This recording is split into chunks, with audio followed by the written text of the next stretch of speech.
सरकार चाहे केंद्र में बने या राज्य में बने, चुना तो हमने और आपने ही है।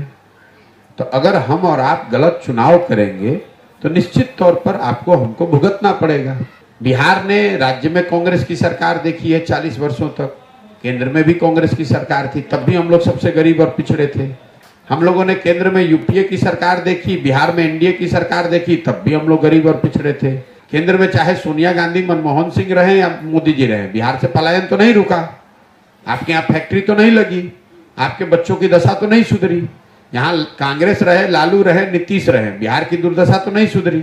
तो कहीं ना कहीं इन नेताओं को दोष देने के बजाय हमें आपको इस बात को समझने की जरूरत है कि जब तक समाज में वो चेतना नहीं आएगी, हम और आप नहीं सुधरेंगे, हम और आप अपने बच्चों के लिए नहीं खड़ा होंगे, तो कोई दल कोई नेता आकर बिहार को सुधारने वाला नहीं है।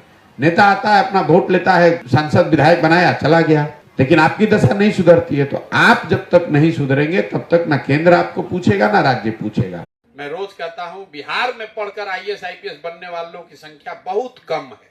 बिहार के लोग आईएएस आईपीएस बन रहे हैं, लेकिन वो बिहार की शिक्षा व्यवस्था से पढ़कर मुंगेर से, मुजफ्फरपुर से, सहरसा से, बेतिया से वो लड़के नहीं बन रहे हैं। जो लड़के सहरसा से जाकर दिल्ली मुखर्जी नगर में परमानंद कॉलोनी में लॉज में पढ़ रहे हैं, वो आईएएस बन रहे हैं।